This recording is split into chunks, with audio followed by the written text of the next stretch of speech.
MAGA Republican Congresswoman Elise Stefanik, who was running for governor of New York, has suddenly not just quit the governor's race, she has quit politics entirely. She's also resigning as a member of Congress, and she will no longer be involved in politics at all.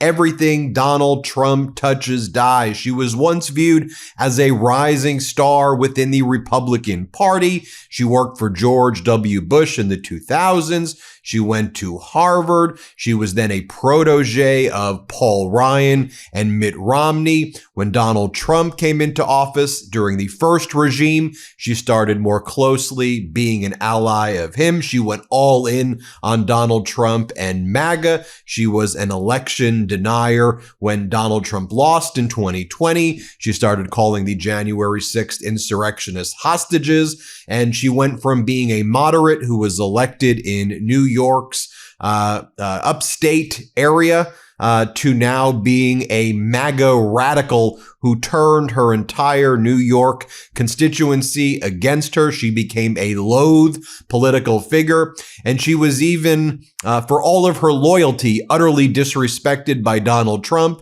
and MAGA Mike, because that is what they do in the MAGA movement. They chew you up and they spit you out. You'll recall that she was appointed by Donald Trump to be the United States ambassador to the United Nations. And then she was pulled from that role. And then you had the guy who was involved in Signalgate replace her and get rewarded for leaking classified information on Signal. Elise Stefanik then pivoted back to Congress, where she then said that she would be running for governor of New York against Kathy Hochul. All the polls had Elise Stefanik getting absolutely destroyed. I mean, New Yorkers hate Elise Stefanik right now. One of the things that Stefanik was trying to, run on is Kathy Hochul endorsed Mamdani, and she would say Mamdani is this radical and extremist and anti-Semitic and all of just this defamation against Mamdani. And then Donald Trump was asked in the Oval Office when he was standing next to Mamdani, do you think this guy is bad for New York, or do you think, and he'd go, Elise Stefanik has said all of these things about him. What do you make of that? And Trump's like, I don't think Elise Stefanik's right about this guy.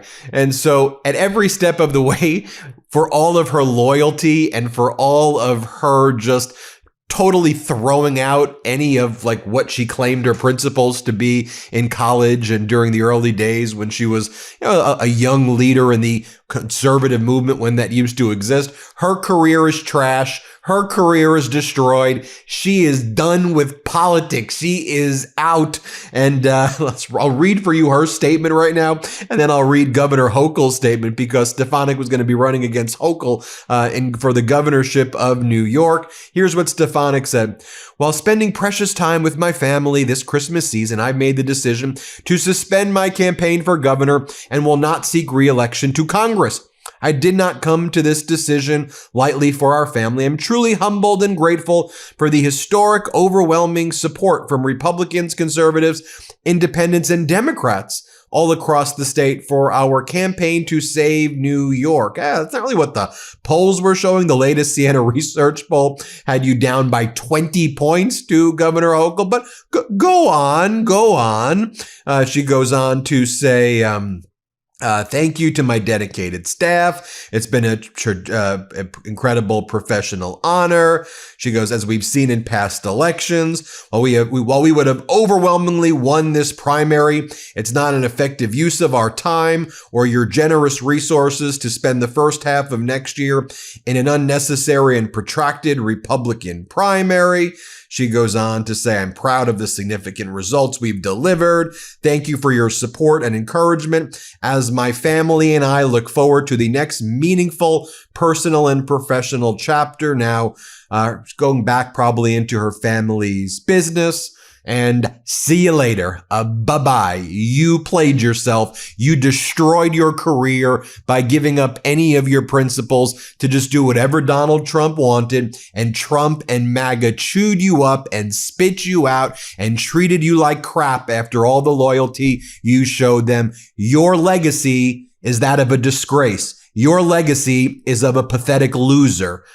That's what your life is now. That's what your legacy is. You did that. Hold yourself accountable. You screwed up big time on what actually could have been a promising career. Horrible. Every day look in the mirror and know how terrible of a life you've lived, Elise Stefanik. And I'm not trying to be harsh.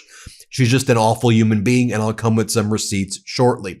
Governor Hochul's campaign spokesperson put out the following statement. Elise Stefanik has finally acknowledged the reality. If you run against Governor Hochul, you're going to lose. As Donald Trump raises costs on New Yorkers and targets this state relentlessly, Governor Hochul has cut middle-class taxes, put money back in New Yorkers' pockets, and fought this administration and won when New York has come under attack. The fact is, 100% MAGA Bruce Blakeman traveled all the way to D.C. to celebrate Trump's expensive tariffs. He ran Long Island Safety Net Hospital into the ground by appointing corrupt cronies to run it and let violent crime in Nassau County spike to its highest level in decades. Governor Hochul's message to him, or whichever lackey Trump picks to run against her, is simple: bring it on. And Elise Stefanik, utterly disgraced right now. Getting older hits harder than you expect, right? One day you wake up with stiff joints, recovery from the gym takes longer, your hair is thinning, nails are breaking, and your skin just doesn't have that same smooth glow anymore.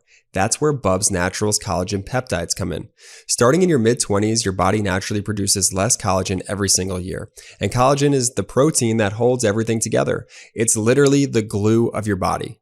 With Bubs, you can help restore collagen levels closer to what your body naturally had in its youth. That means stronger joints, healthier hair and nails, smoother skin, and faster recovery. And it's super easy to use. Just mix Bubs into your coffee, smoothie, or juice each morning. It's tasteless, odorless, and dissolves instantly. No clumps and no weird aftertaste. And here's what makes Bubs truly different. The brand is a tribute to former Navy SEAL Glenn "Bub" Doherty, a national hero who gave his life saving Americans in Benghazi, Libya. Glenn's call sign was Bub, and he was the kind of guy who was always pushed for self-improvement and helped everyone around him. That DNA is woven into Bubs' brand. And to honor him, Bubs donates 10% of all profits to charity, starting with the Glenn Doherty Memorial Foundation. On top of that, Bubs is built to the highest standard. No junk, zero sugars, sweeteners, or fillers. It's third-party tested, NSF certified for sport, Whole30 approved, and sustainably sourced from grass-fed, pasture-raised cattle. It's trusted by over 100,000 customers and was named Best Collagen of 2024 by Health.com. Live better, longer. For a limited time only, our listeners are getting 20% off at Bubs Naturals by using code Meidas at checkout. Just head to BUBSnaturals.com and use code Meidas, and you're all set. After you purchase, they'll ask where you heard about them. Please support our show and tell them that MeidasTouch sent you. No, let me just bring you some receipts right here of Elise Stefanik. So you had Elise Stefanik in the past 2 weeks saying that MAGA Mike Johnson needs to go, saying that MAGA Mike Johnson would be voted out if there were to be a vote to remove him as the speaker. That's one of the things she came out with recently. MAGA Mike was like, maybe she should just give me a call in a little bit. Let me show you that in a moment. But first, let me show you over here. This is back on January 7th, 2024.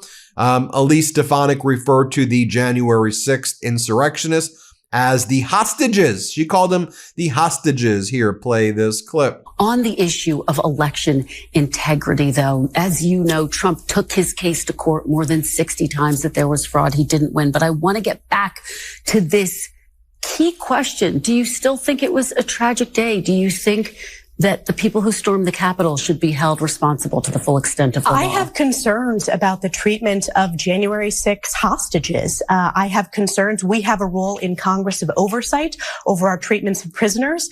And I believe that we're seeing the weaponization of the federal government against not just President Trump, but we're seeing it against conservatives. We're seeing it against Catholics.